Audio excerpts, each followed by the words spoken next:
So welcome everybody.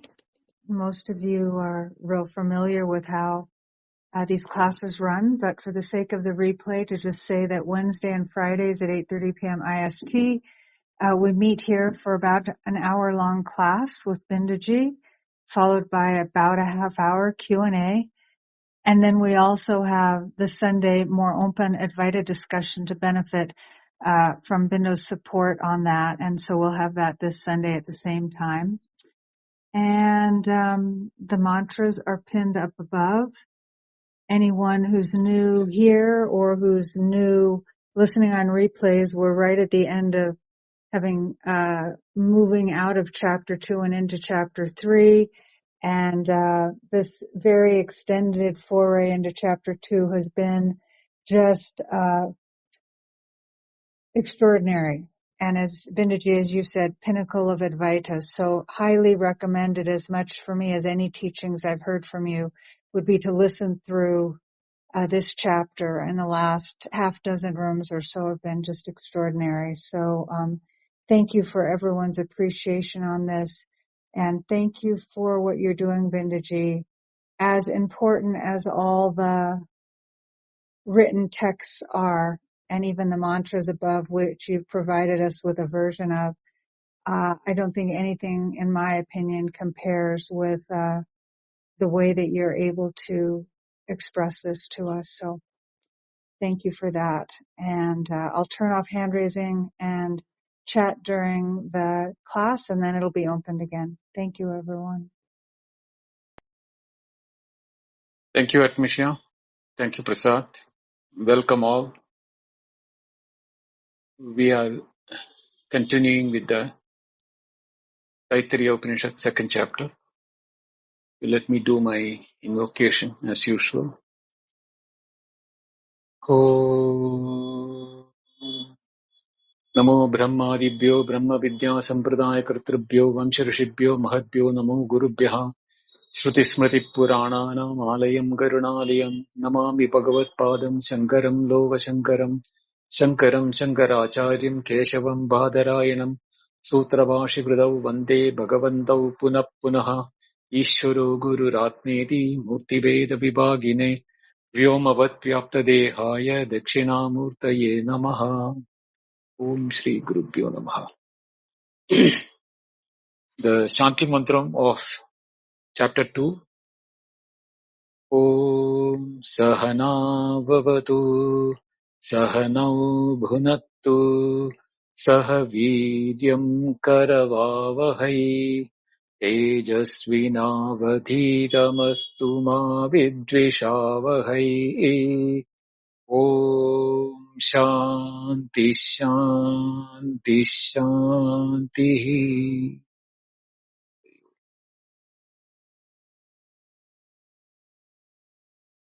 Yato vacho nivartante aprapya manasasaha. This was detailed discussion during the last class.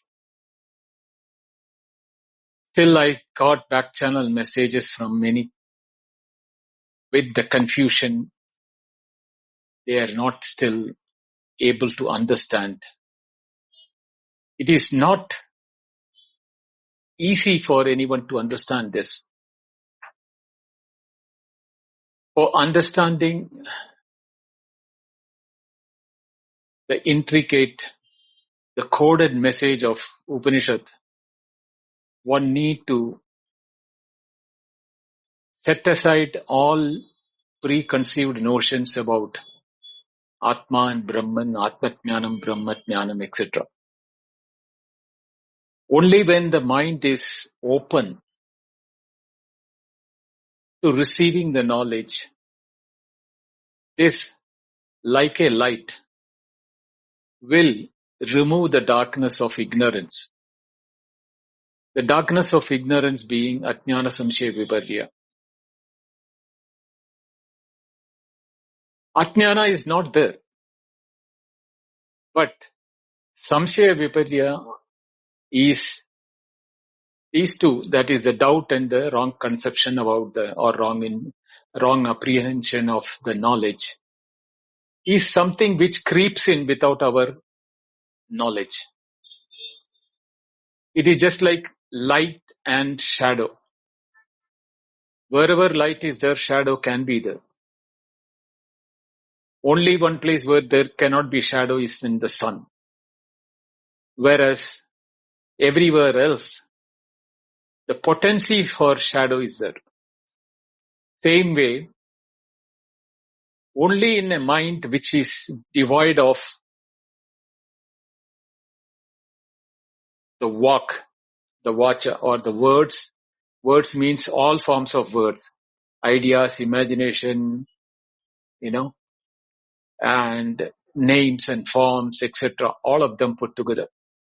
These can be the creator of shadows for us. So it is mandatory for us to understand how to have the knowledge and how it works. Even though I have explained this before, since the questions were very clear in the back channel about this, I thought I'll take 2 minutes or few minutes for reiterating what I've said. Knowledge, the moment you hear about it, whether you hearing means reading, listening, any format of knowledge, the knowledge is delivered. But what happens is that we all have our preconceived notions, imaginations, memories, and ideations, etc. When we couple them and start listening to the knowledge, what happens is that we take our own meaning to the statements rather than what is intended by the Upanishad.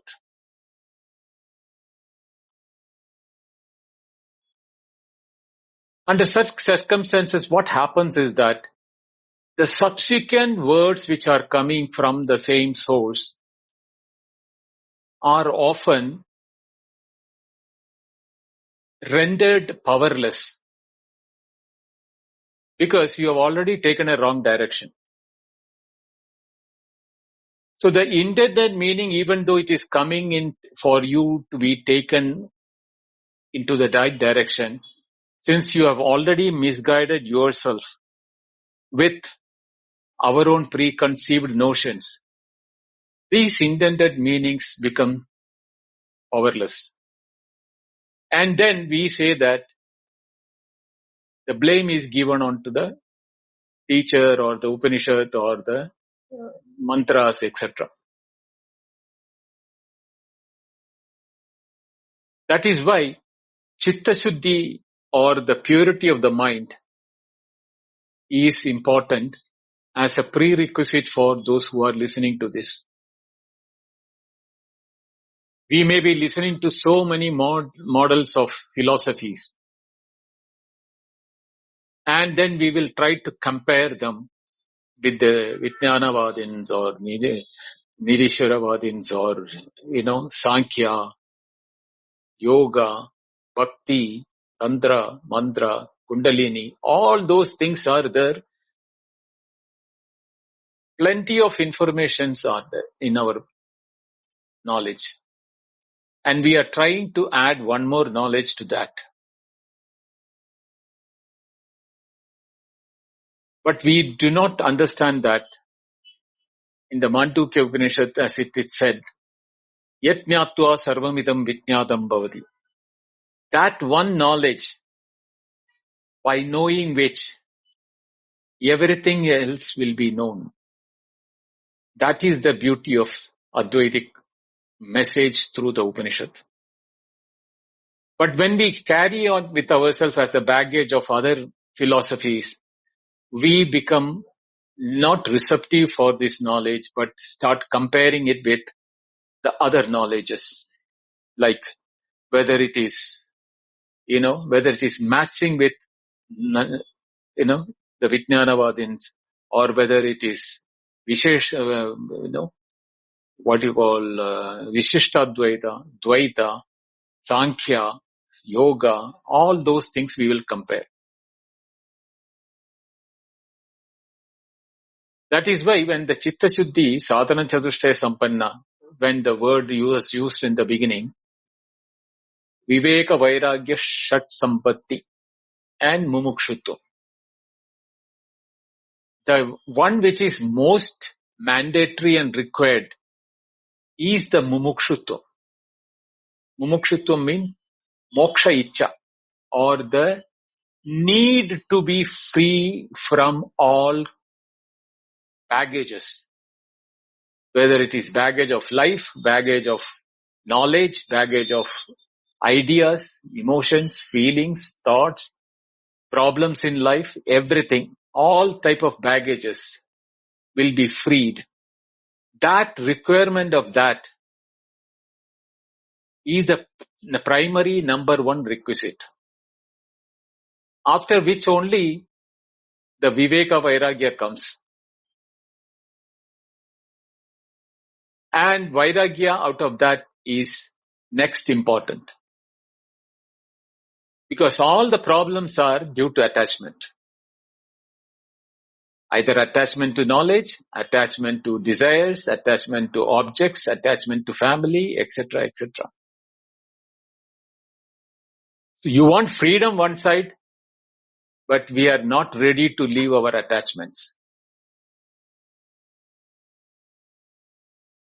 This attachment which we need to be freed from should be such a thing that the only attachment should be the need for freedom. People used to ask, is it that also not a desire to be free from the problems in life? Yes, it is a desire. But a desire to be freed from all problems, including the desire to be freed from the freedom. Even freedom becomes a bondage if it is seen as separate from our own nature. Freedom from chains, freedom from restrictions, freedom from, limitations, freedom from money, freedom from love. All those things are bondages, including the freedom to be free is also a bondage in the ultimate sense. That is why the Mundaka Upanishad mantra has got an importance. The knowledge with which frees you from even from the desire to be free. That aspect of aspirant's qualification, if one has got, then only he will start inquiring into the Viveka. Viveka is the knowledge to differentiate between the right and the wrong, the permanent and the ephemeral. All these things have been discussed in the beginning, but we may forget it. And all the 6 qualities of a student also.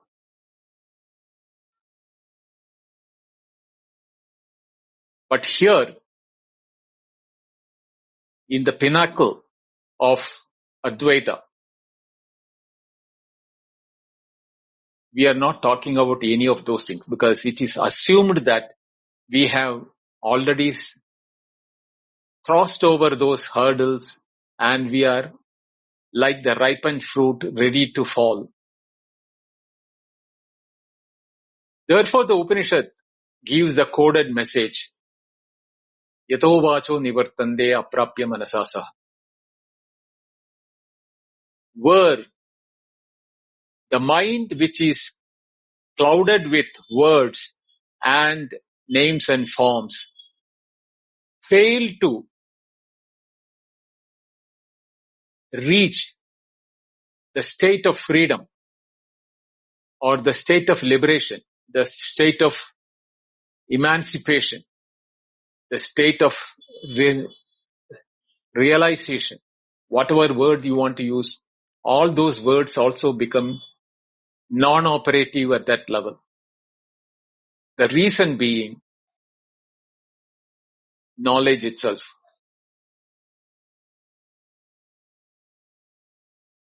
We are only familiar with knowledge where the knowledge is conveyed through content. It can be words, it can be objects, it can be, related things like that. But the beauty of knowledge is that the knowledge, by the mere name of it, the knowledge starts shining in us. We may not know the detail of it. Therefore, the Shastra, the scriptures have divided them into two categories. One is what is called Pratyaksha, which means directly perceivable, and Paroksha, which is not directly perceivable, but acquired through inference, etc. So all this knowledge, both directly perceived or indirectly acquired, they all come into a category where there will be content for it. There will be some object of the knowledge. Qualifications, adjectives, quantities, size, length, width, colors, etc. Touch, sense, smell, taste, everything. So, we are not able to imagine about a knowledge which is neither perceivable through the sense organs nor able to derive it through the indirect means of inference, postulation, etc. But here, Upanishad is giving us a coded message saying that it is a knowledge where the mind loaded with the contents fail to observe it. So the Shastra or the scriptures use a unique term which is called aparoksha. I told you pratyaksha and paroksha. Pratyaksha means directly perceivable. Paroksha means which is a content for the inference, etc., which is not directly perceivable, yet acquired through the other means. Now, when it is said aparoksha, means not acquired through indirect means it has to be perceived. But at the same time, it is not directly perceivable by the sense organs or the mind. Therefore, the word aparoksha is a unique term used by the Advaitic scriptures for the immediate knowledge where there is no subject, object and objectification or knowing as an activity.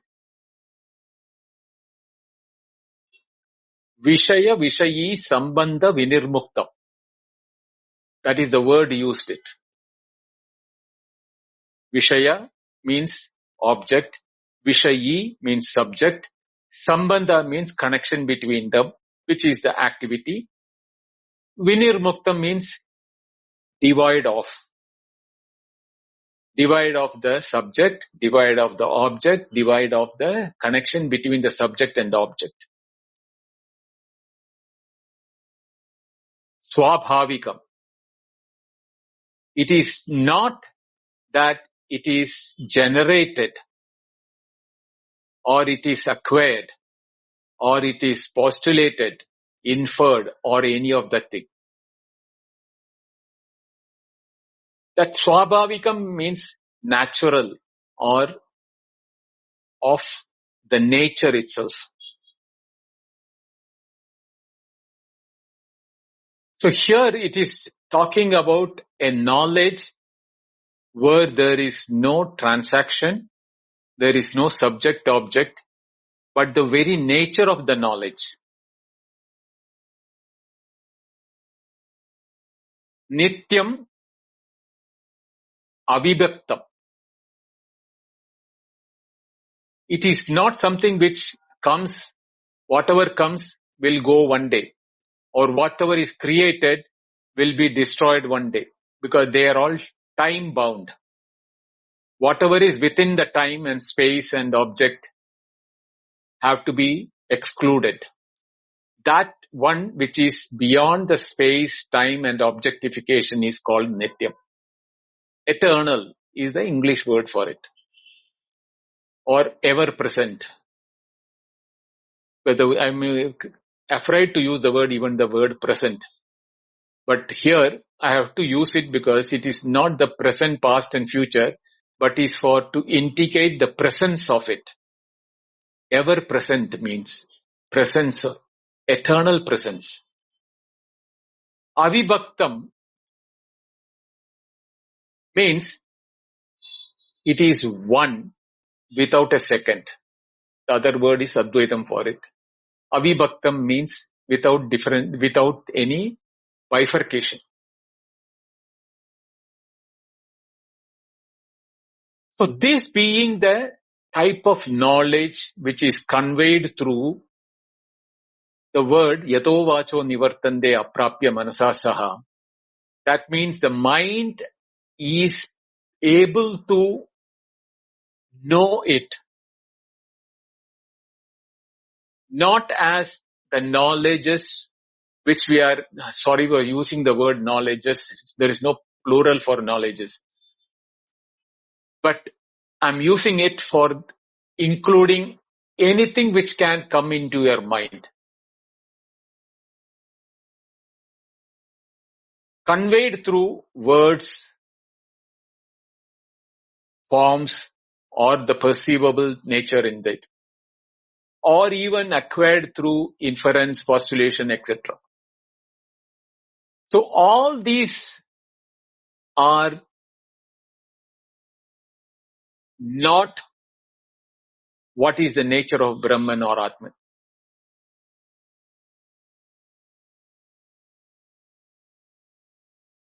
When that knowledge is being referred, the knowledge is immediately shining in you. But if we still expect something to happen or something to be changing in you, that shows that there is some sort element of doubt or wrong conception or wrong apprehension about the knowledge. That is called avidya, or the nature of not knowing, or in other words, ignorance. It is not the absence of knowledge.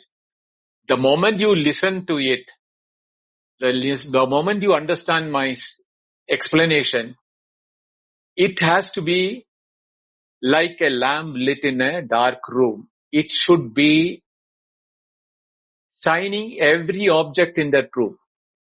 Same way, this knowledge should be able to eradicate from your mind all sorts of ajnana samshaya viparya. But if it is not happening, chitta shuddhi has not come. Chitta shuddhi means purity in the mind. What is the purity in the mind?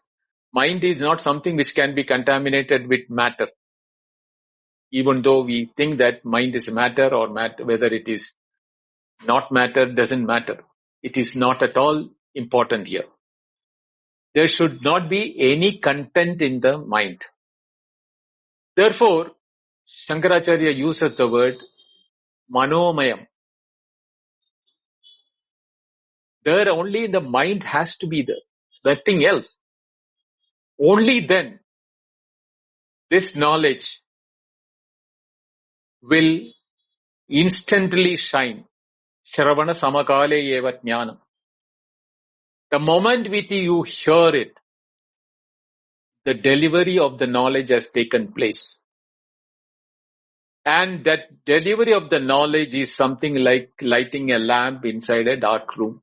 It will enshine everything in that room, including the lamp itself. That being the case, we still feel that what should I do after listening to that? Should I do the, Aham Brahmasmi, Tattvamasi, or, Japa, meditation, etc. All of them have got their usages. I'm not saying that. Meditation is the best instrument for your Chitta Shuddhi, where mind wandering around can be limited and brought down under control to Ekagrata. Ekagrata means single pointedness. That single pointedness also has to go. Then only that mind becomes pure, manomayam. The last class, Prasad asked about it. That manomayatam can happen where then there is not even the feeling that I am the one who is meditating, or I am in a state of meditation, or my mind is quiet. That knowledge also should not be there. I have no thoughts also is in knowledge, because words are there in it. So meditation will bring you to that last, like the pole vault example I'm always happy to repeat. But you have to even abandon that.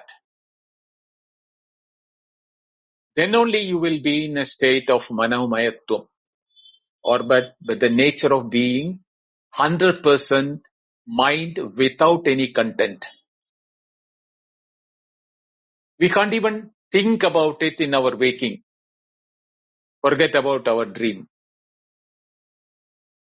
But we are in the manomayatvam in our deep sleep, even though it is used as an example, but that is the closest which we can give as an example. Because there is no words there, no mind also to say that there is mind there. Forget about the individuality or the world or experiences of any nature. Yet we say that I had a good sleep when we wake up. What do you experience? I do not know. The absence of the knowledge, which means there the knowledge was present, but without any content to it. That is why when we wake up, we say that I had a good sleep. I knew nothing. That knew nothing is a statement which is self-contradictory in our normal sense. You cannot know nothingness. The shunyata or the nothingness in the waking is a idea of the absence of everything. But in the deep sleep, it is not the absence of everything. Because there was no Vishaya-Vishayi Sambandha.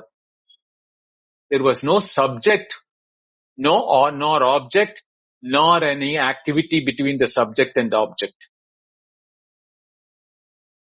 Because why? Avibhaktam. Because there was no bifurcation. There was only one, Advitiyam, Ekaha. when that being the situation there,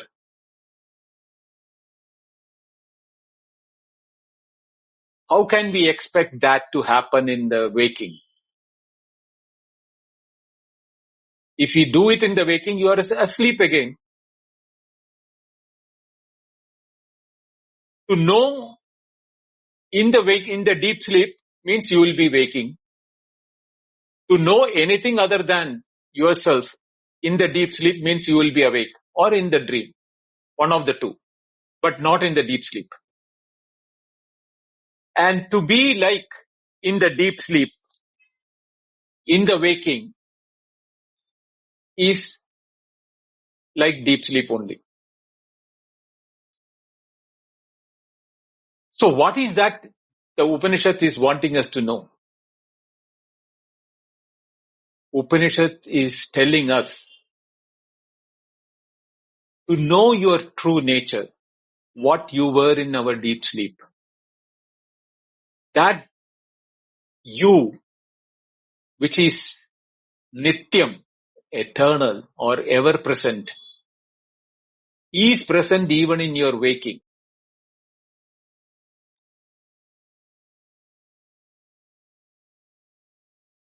But what happens to us? In the waking, the mind will be always with words, forms, adjectives, qualifications, qualities, etc. That is the nature of the mind. But the knowledge that we are what we are, whether it is deep sleep, waking or dream, irrespective of the happening, I am not undergoing any change, not the individuality. Because the individuality was not there in the deep sleep. That entity which we call in Advaita as Atma, which is not different from Brahma, is what exactly it is being indicated by the word I. I am present in the dream, I am present in the waking, I am present in the deep sleep. Not the ego individuality which is identified with the name and form and all sorts of adjectives, which is the personality in the waking. No, that is only in the waking. He or she is not there even in the dream, but experiences are in the dream. There you may not be the same person who you experienced in the waking. All these things have been explained 100 times in the earlier classes and the earlier Upanishads and all. But I'm repeating this because here with today's lecture, when I'm going to conclude the second chapter, I don't want any stone unturned in any one of your mind because of the questions which came to me through the back channel.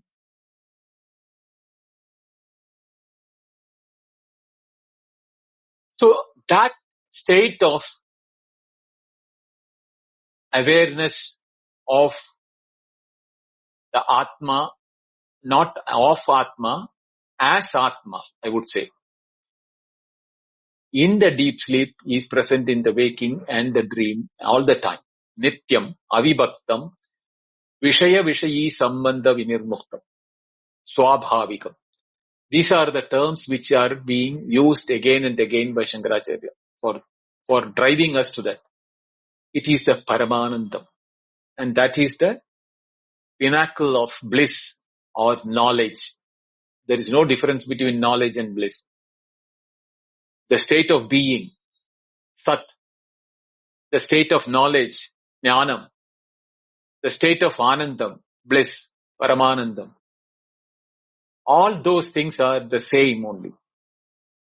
It is not three separate things, one and the same of Brahman or Atman. And the way where we can know that is only in the waking. This knowledge can be known only in the waking.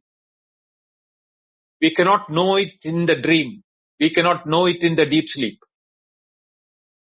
The knowledge can be known only in the waking.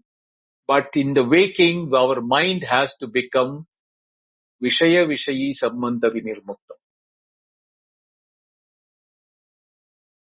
That oneness, Advitiyatvam or Avibhaktam, which is our nature, what was experienced in our deep sleep, is the one which is there in the dream, in the waking also. Dream and waking, both the places.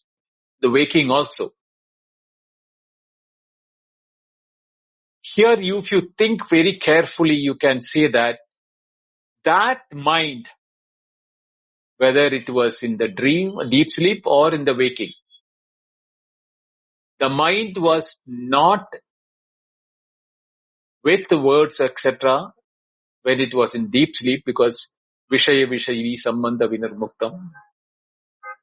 That mind, when becomes Sambandha with the Vishaya Vishayi, the mind becomes the subject, everything else becomes the object, including our own body, mind, intellect, etc. The world included. All those things are appearing where? It is appearing in the same place where they were not experienced.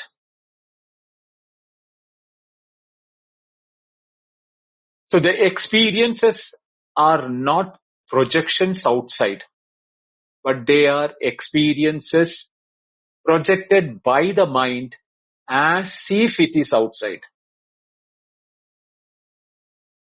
Once it is projected as if it is outside, because it takes a subjective and objective bifurcation, that is vibhaktam iva, as if bifurcated. Then we are in the clutches of the words, etc., as a subject and everything else as object.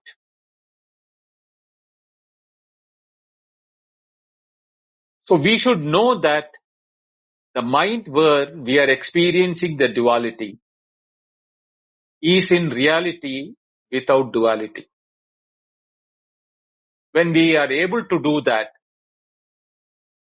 then the same mind becomes Brahma Vijnana Sadhanam. The same mind becomes the instrument where that knowledge, see, the word is very clear, Brahma Vijnana Sadhanam. It is the instrument for knowing Brahman. Brahma Vijnana means Brahmasya Vijnanam. Brahmana Vijnanam. Brahmasya Vijnanam. Brahmana Vijnanam. The knowledge about Brahman or Atma. Not as subject-object, but as both subject-object being one and the same. Because there is no two. Avibhaktam.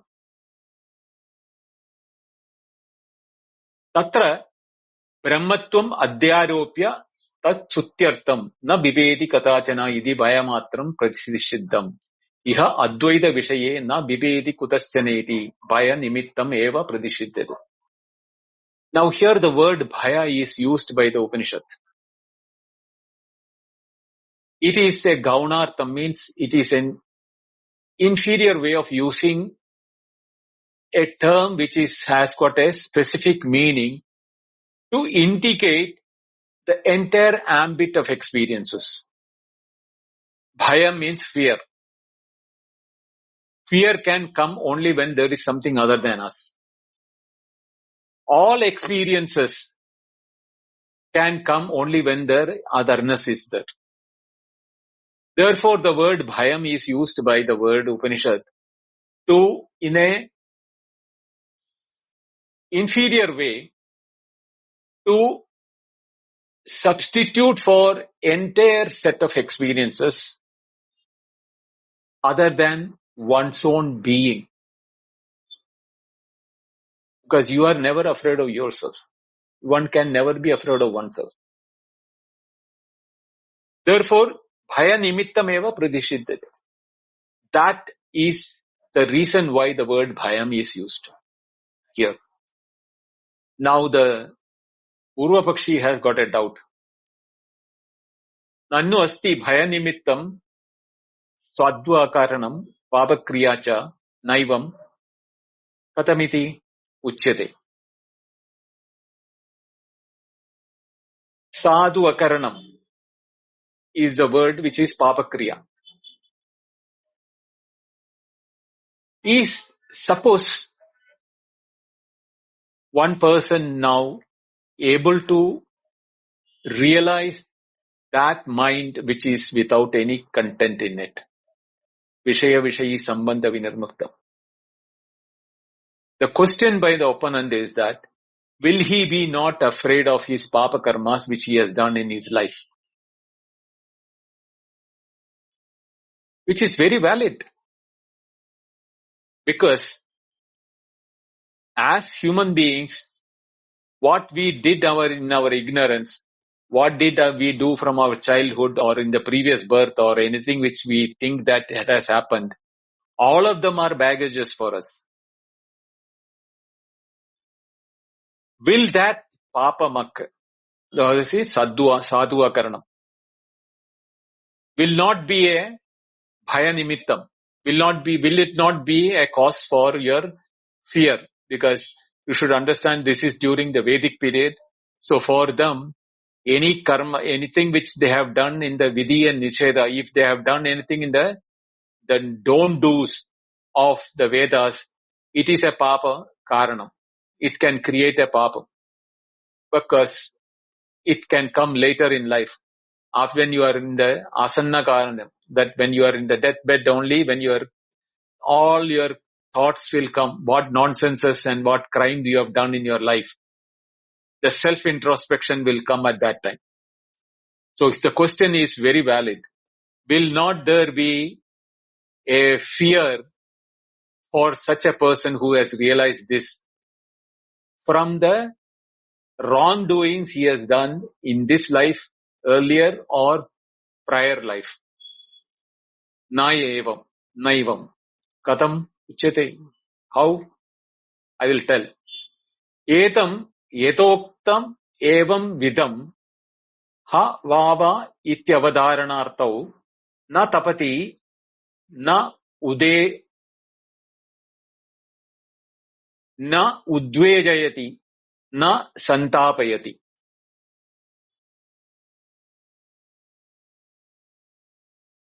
Yatoktam eva vidam. One who has realized his own nature as in this manner, yato vacho nivartande aprapya manasa saha, na tapati. Nothing torments him.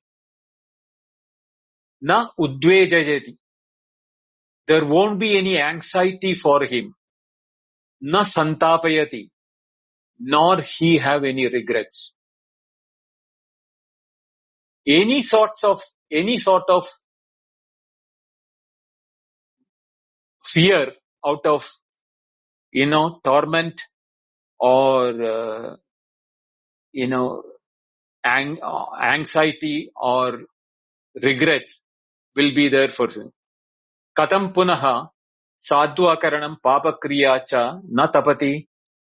How does it then, what happens to, the question is that, what happens to the papakriya which he has done in the earlier part of his life or in the previous lives? King kasmat sadhu shobanam karma na karavam na kritavan asmi iti paschatap santoha bhavati asanne maranakale. Again, the same question which I explained it. How can this escape him even in the deathbed? Because that is the time when we revisit our life. As per all those people who have come to the end of their life, they remember their life flashing through their eyes. Tada kim kasmat papam pradishiddam karmam akaravam kritavan asmi iti cha naraka patanadi dukkha bhayat tapo bhavati. So again, papam, karma, from the karma, whatever papam he has not kritavan asmi, had the one who has done, because of which I will be falling in the hell, and that will be a very undesirable event, sorrowful event. Will it not be a fear in him, such a person? Te ete sadhvakaranam papakriye evam enam na tapataha yada avidvamsa tapataha. Why cannot a unrealized person getting fearful or afraid of his actions, how does this do not torment or do not touch the person who is known Brahman like this? Brahma vidapnoti param. Here it's also said that na bibeti kutaschana, na bibeti kutaschana iti. Right? Kasmat punar vidvamsa na tapati iti. How can the vidvamsa, one who has now realized the Atman or Brahman, how does he not get tormented by or doesn't get worried about Uchyate? So, and Acharya Shankara is saying that I'll explain to you. Sa evam vidwan ete sadhu aswaduni tapa hetu iti atmanam sprunute prinati balati va paramatma bhavena ube pasyadi ityartah. Taha, he who, evam vidwan, this type of a knowledgeable person or a person who is known or a jnani, ete, these two, sadhu asaduni, both good actions and bad actions, punya and papa.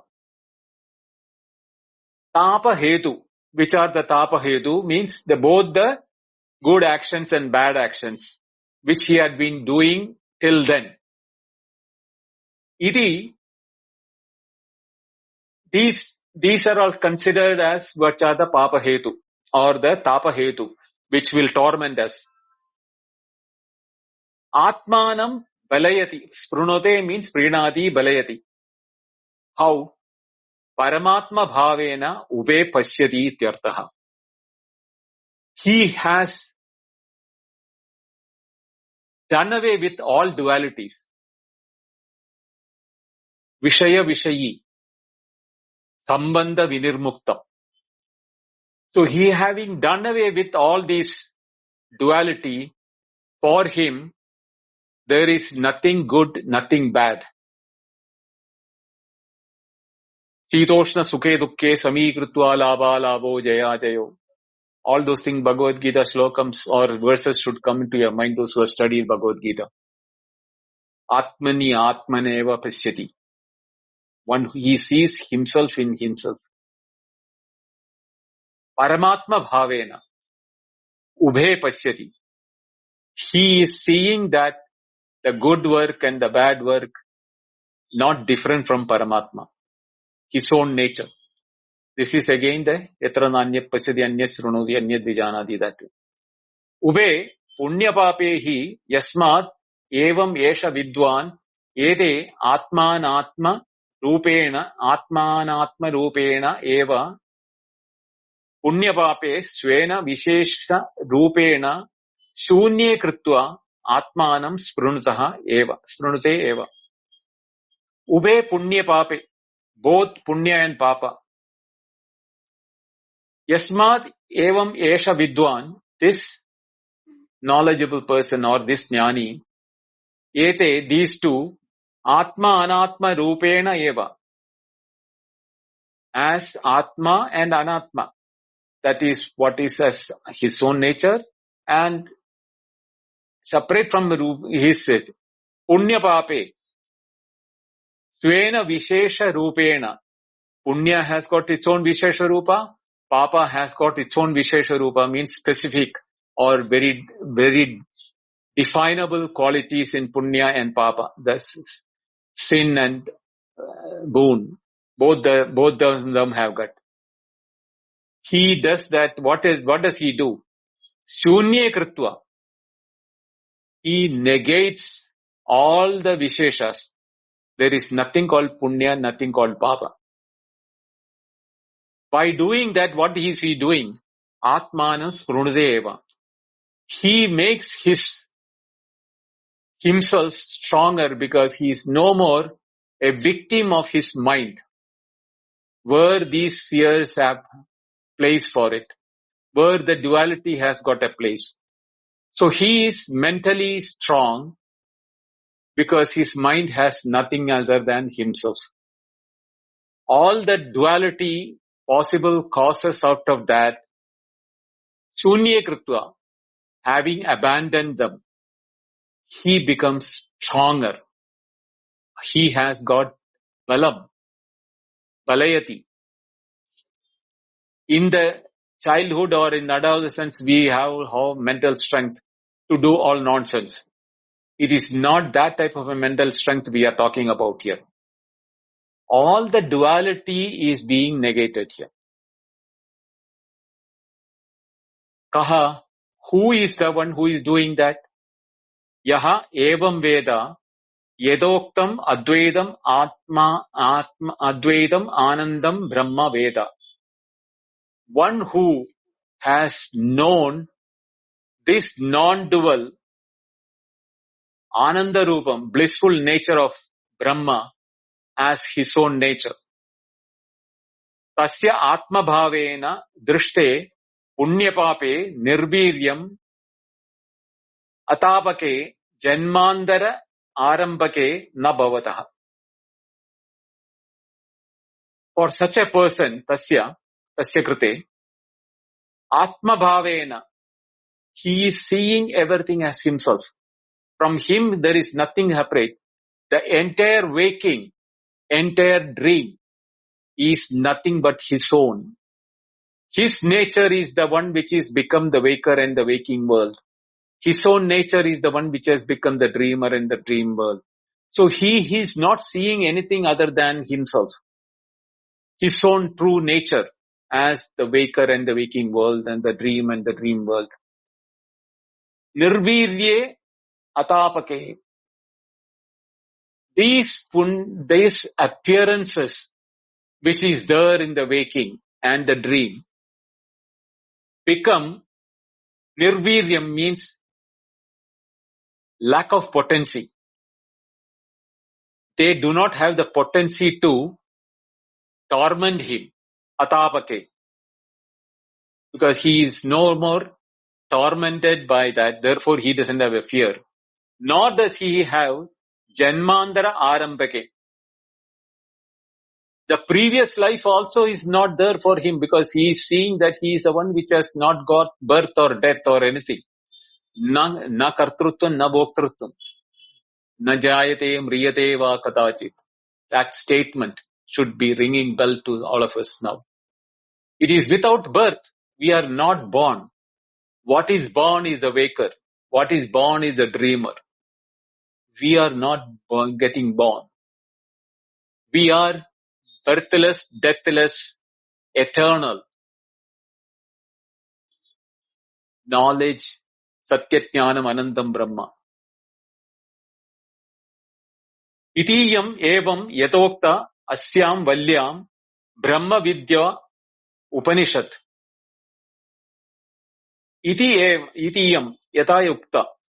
Having explained that asyam valyam means this Brahmananda Valya. Brahma Vedopanishad. The Brahma Vidopanishad. Brahma Vidopanishad. Brahma Vidya Upanishad. That is Brahma Vidya Upanishad. This is the teaching. Upanishad here means teaching. Brahma Vidya. The knowledge to acquire the knowledge of Brahman. is what was the concise meaning of this second chapter. Sarvabhyaha vidyabhyaha paramarhasyam darstitam ityartha. All sorts of knowledge. Paramarahasyam. Rahasyam, the word rahasyam means secret. Paramarahasyam means utmost secretive knowledge. But that is not the meaning here. Shankaracharya is taking. Rahasi means ekante pavam. The word meaning rahasi, which is used in the Paramarahasyam, has got a meaning ekante bhavam, means being in that non-dual oneness. Darshidam ityartha is what has been shown by this Upanishad. Param Shreyaha, that is the ultimate Shreyas for us. Asyam Nishannam iti. This is what is the sum total of the Upanishad. That you are that Advaitam Atma Brahman. You have no reason to be afraid, or you have no reason to call the world experiences and everything separate from you. If you are able to nirviryam kutva atmanam smranute, if you can make yourself strong by absorbing this knowledge, you don't need any more strength to face anything in the experience in this world. You are liberated this very moment. You have been always liberated, but you needed this knowledge to liberate you, because the knowledge, when it has shined in the Atma, in the mind, we were riddled with Ajnana Samshaya Viparya and we forgot ourselves. Because we started using the mind, thinking the words and the forms and the adjectives and the duality nomenclatures are real. Even when transacting with all those things, even while teaching, using the words, we are using the words.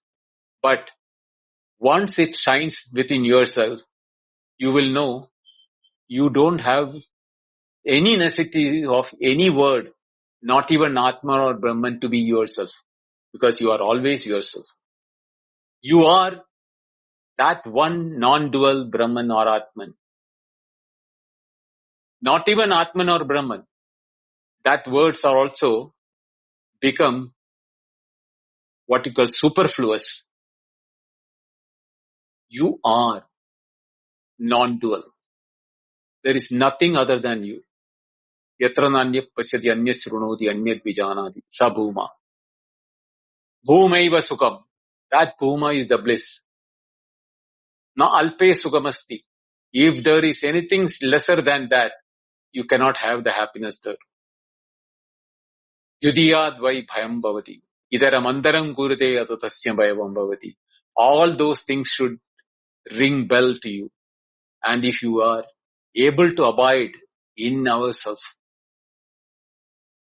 that non-dual, nityam avibhaktam, vishaya vishayi sambandha vinirmuktam, swabhavikam, if that is achieved, your life is fulfilled. There is nothing more to be achieved in this life. May Brahman bless all of us for having taken so much of time to study this Upanishad and having gone into the details of it. Let Brahman ourselves, which Katha Upanishad said, Yama Yema Vrunute, that it blesses itself, because it thought it is the dual mind. It is that mind itself has to release itself, to bless itself. Om Sahana Vapatu Sahanau Bhunaktu सह वीर्यम् करवावहै तेजस्विनावधीतमस्तु मा विद्विषावहै ॐ शान्ति शान्ति शान्तिः ॐ पूर्णमदः पूर्णमिदम् पूर्णात् पूर्णमुदच्यते पूर्णस्य पूर्णमादाय पूर्णमेवावशिष्यते ॐ शान्ति शान्ति शान्तिः हरिः ओम् श्रीगुरुभ्यो नमः हरिः ओम् थैंक यू धन्यवाद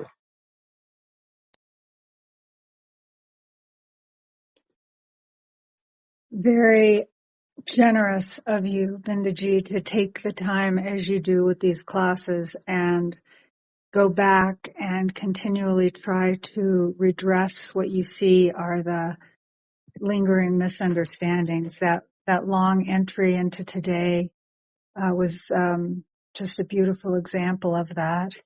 I've opened the chat and hand raising will be open in just a moment. I just want to also acknowledge the people who have very regularly attended the last several months that this chapter has been covered, and the deep contemplation that we've all gone through together. If by chance you have not been regularly attending this chapter, many of your questions that you might have today have probably been answered and discussed before. Please go back for several months and listen to those replays. And then if you still have questions and doubts specifically on parts of the Upanishad, you could bring them here or to the Sunday open Q&A. So we're at as we realized last week, an absolutely critical point of trying to take in what Bindaji has been calling the pinnacle of Advaita.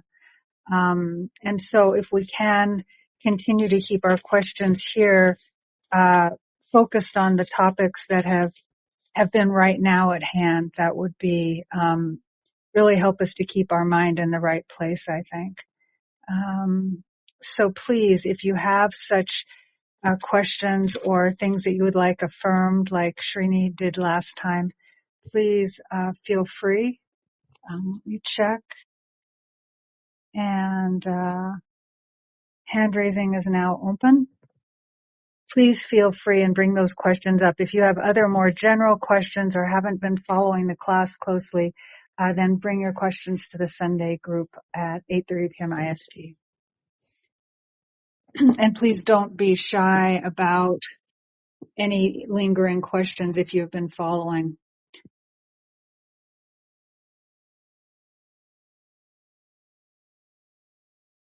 Hari Om Venkat. Hari Om, Hari Om, Hari Om, Hari Om Binduji. Hari Om Venkat Hari Om Ramesh, Hari Om Prasad, Hari Om Srini. Binduji, I think this is Advaita Amrutam from you flowing, constantly, and it's been amazing shift in way now all that is experiential world is seen. The way you summing it up last few classes, it sort of brings now a closure to many of the open questions in a way.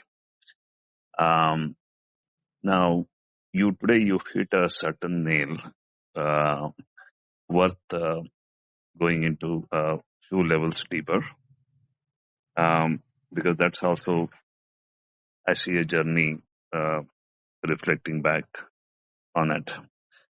The Chitta Shuddhi, now you hit it in a way, is essential. That Manomaya, that purity of mind. Now, it's not clarity, but purity of mind you brought in, essential for Manomaya. For a seeker like me, never gone through, say, Shikshavalli process of having a pure mind, randomness here. Now, coming to this kind of path. What is the advisory? for a random student like Venkat. Number one. Aparoksha you talk about. See this Nitya Aparoksha and Aparoksha. It is available. Nitya Aparoksha, is again reason for, if you look at it, going back, Chitta Shuddhi. So the fundamental now, when I contemplated on it and observed deeply, the conscious and subconscious, that separation is not there um, in the Vedantic language. Maybe Rutti is maybe the closest.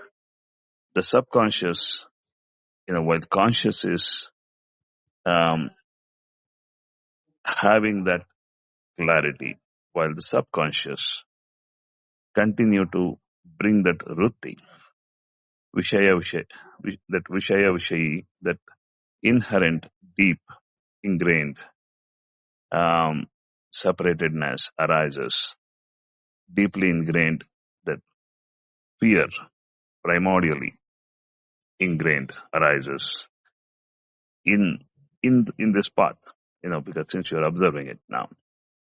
So how do you see this Chitta Shuddhi for a random seeker like Venkat? I'm just naming it so that, how do you see this Yes, purity? What is the solution? okay. I think the first question and second question, the answer is the same, even though you asked it from two different directions. Basically, when this knowledge, which I know all of you have got it now, but if you are not able to identify with it and still identifying with the individuality nature, should be that the individuality which we are facing should be understood and known as a reflection of something in the mind where the identification is taking place. That is also in the knowledge. The I amness, I remember your very question that you had this that time as a knowledge, I amness is there with you. That what you said, that I amness which we are talking about is not the ego, but the individuality or the separationness which you are separating yourself from the rest of the world.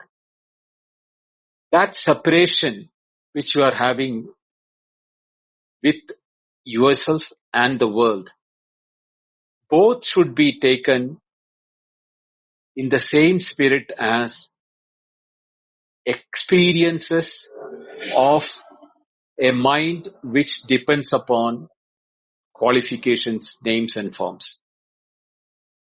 The individuality of yours and the world, they have to depend upon the words and the forms, etc. But the knower of that, which knows the world and which knows the I amness, he has no such dependency or need for words or anything to experience or be in whose light the I amness and the world is seen.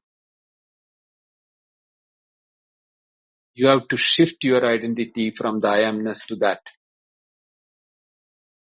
Then only you will be able to equate everything, that punya, papa, labha, jaya, nashta, all those labha, labho, jaya, jaya, all those sorts of dualities.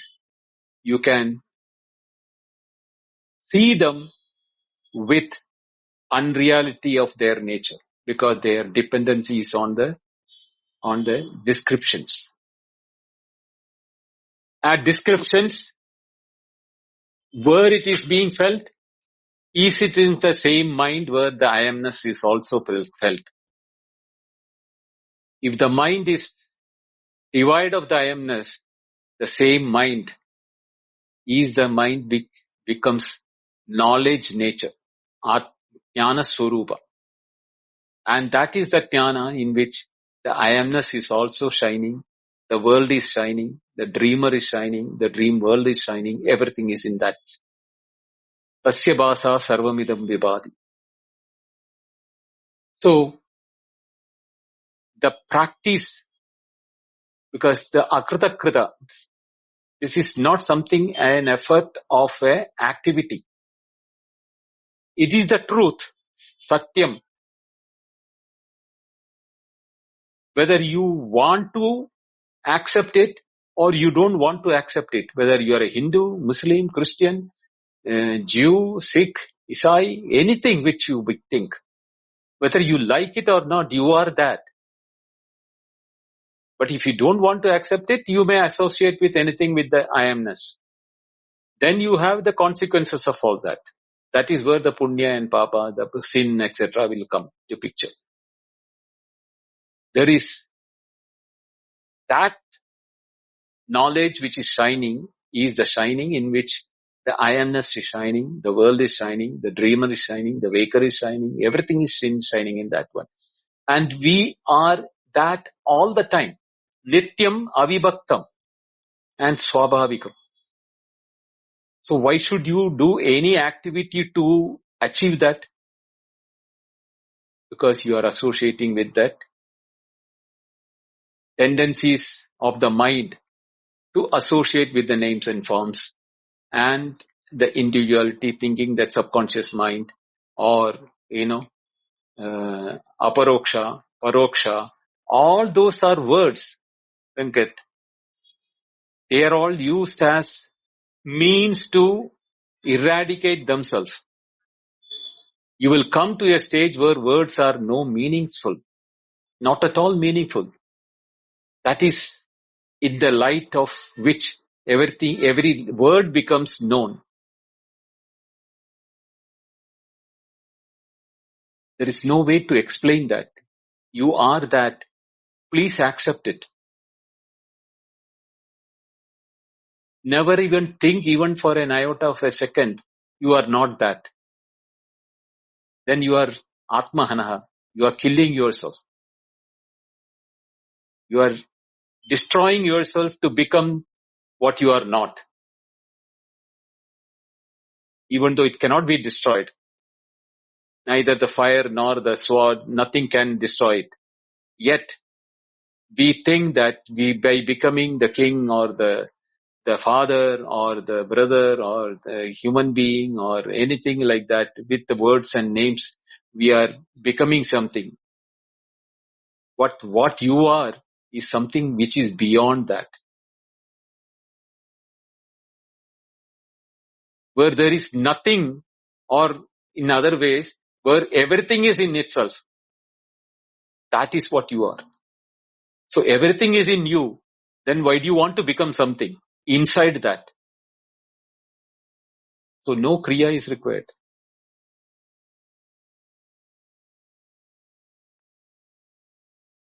I think, Bidurji, this is, pretty good navigation now that Bhashya took us to the Punya Papa, that contrast, transcending the contrast.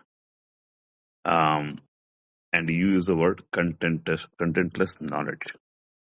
That was an amazing way you put it, that contentless knowledge, that can see the contrast between Punya Papa, that, that Paramatma Bhavena, Ube Pashati Tyartaha. This sums it up, basically. This is essentially driving towards position or a clarity. It can even transcend Chitta Shuddhi. that pre-qualification itself altogether. So then why Chitta Shuddhi in that case? It is the one who thinks that Chitta Shuddhi is required. For him, Chitta Shuddhi is required. You don't need it if you know who you are. What is your Swabhavika nature, you don't need it. But if you think you are not that, then you need it, Chitta Shuddhi.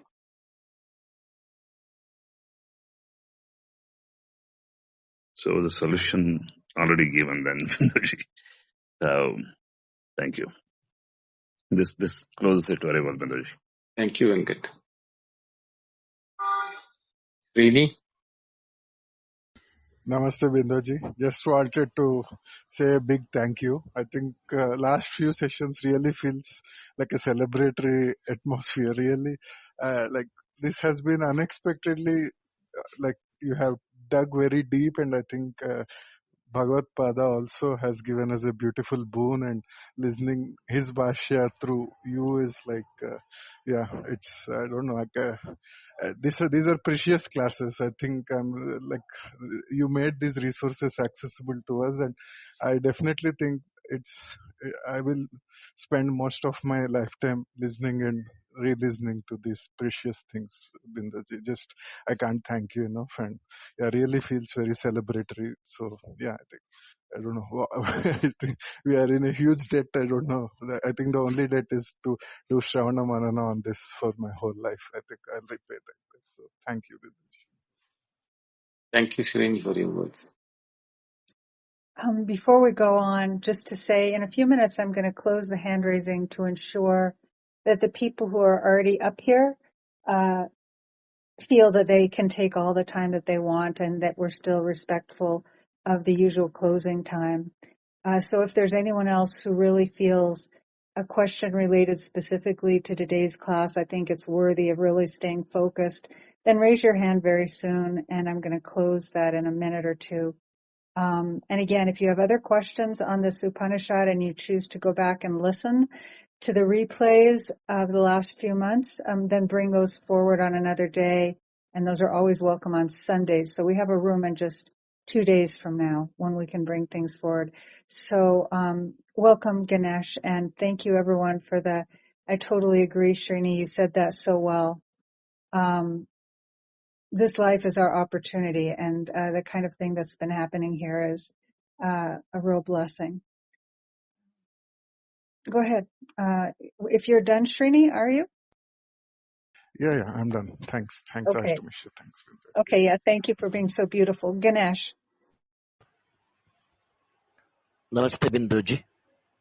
Namaste, Ganesh. Just what to say, even the other people on the panel have thanked you so much that I can only say +1. It's infinite thanks to you, and I just can't express my feelings. Chitta Shuddhi, the last one you answered for Venkat. Chitta Shuddhi is needed for the one who has not yet realized the Manomayam, isn't it? So that's all I could say, and it was fantastic sessions all through. And in most of the classes towards the end of this Brahmananda Valli, I could feel that, as I said once, you were not speaking. It was as if the universe was speaking about itself. No, this is you. That's what we could feel all through. And I felt that because many a time your conclusions of the sessions would be very formal, and today and in some of the classes, you just concluded with Om, and there was nothing more to say, anything about it. That's what your intention must have been. And it is I just fall short of words to express. But still, I just wanted to ask you about the last session. I asked a question for you in the uh, chat box that after Chitta Shuddhi, the Manomayam is realized. At that juncture, you were referring to the cup and the space. And I just asked, after Chitta Shuddhi, once Mayomaya is realized, is the cup also dropped? Because then only it could be possible for realizing the Sarvatma Bhava.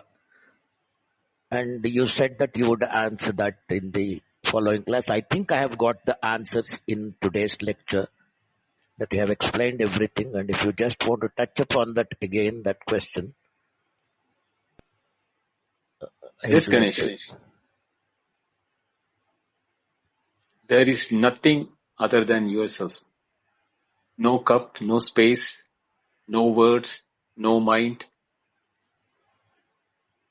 Where there is only one, Sa Ekaha. So that is what is Brahman. And that is also Satyam Jnanam Anandam Brahma or Anandam Brahma. Where, and one who knows he as himself as Brahman, for him there is no Chitta Shuddhi required. But if he thinks he is not Brahman, but the individuality, that to drop that individuality, you need Chitta Shuddhi. And only in the pure mind, which is without any words, forms, imagination, notions, ideations, all sorts of things, devoid of that, only that mind can shine like the only sun without any planets or anything around in the sky. Imagine the time when it was Big Bang, where there was only one, that which became now all the multiple in the sky. When that alone was shining, how it would have been. It cannot shine anything. But there is nothing else to shine. Or in the other way, when everything became, it is that one which is shining. So it came from itself and it is shining them. Same way, that state in which we are, in our deep sleep, from that, we become the individuality, we become the world, the objects of the world, and then we shine them. At that time, the individuality which we have been projected by us, that is the one which needs Chitta Shuddhi to know what it is. And that is the one which is having words, dependency of the words, etc. on the mind. But when it is the same instrument, when depends upon the words and etc., is becoming the individual and the world. When divide of the words becomes one, there is no separate world, separate individuality or anything. Ekatvam anupashyata. He sees that oneness, Advayam Brahma, Swabhavikam, Vishaya Vishayi Sambandha Vinirmuktam, Nityam, Avibhaktam.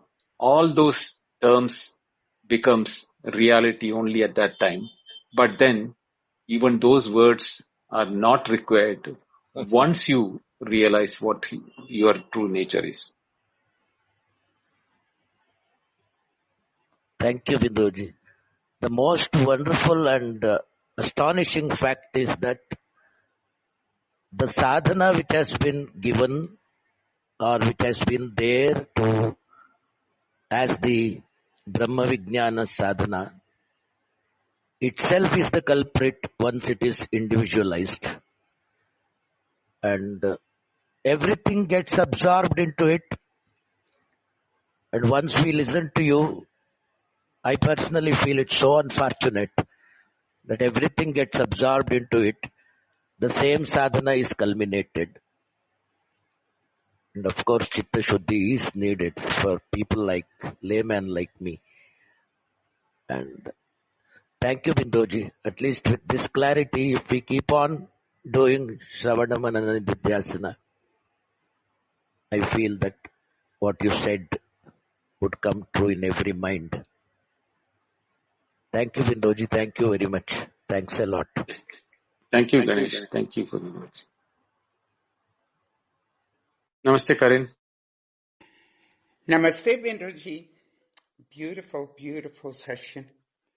When Ganesh was speaking and he was thanking you, it came to my tattoomacy. He was thanking himself on that level. That's why I was smiling. I wanted to update you because for the simple fact that I never had the knowledge as clearly as you put it in the last couple of sessions, that about the experiences, and that is now totally seen. Every time when something is not understood, and we just follow the flow of the knowledge what you present, it will be clear as long as we listen with an open mind and we can see it without that we put our own little monkey mind in it and start questioning and no. The beauty is that the experiences, the way you explained it in the last class about the clear water when it appears in it, it's still an appearance, yes, but it's in clarity.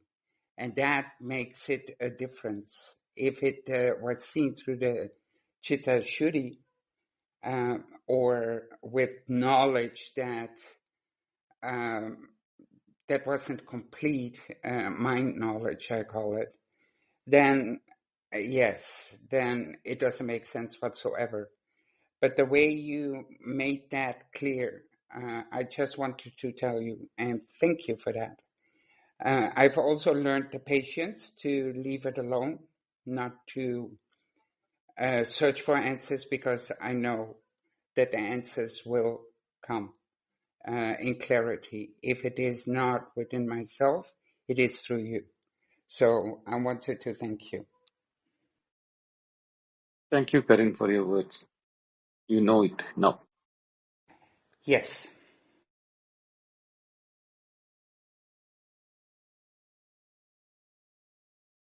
So thank you.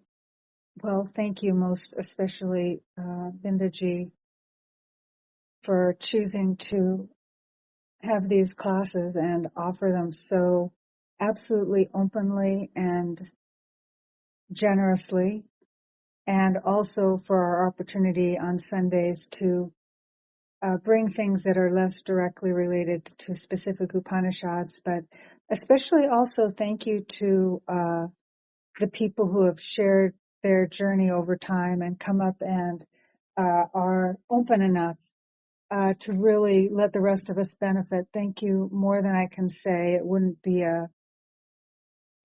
at all like it is if we didn't do that. And to invite other people to remember that even though when we sit in the listening panel, we feel that we're part of this discussion, and we are, that it's a very different experience for someone like me.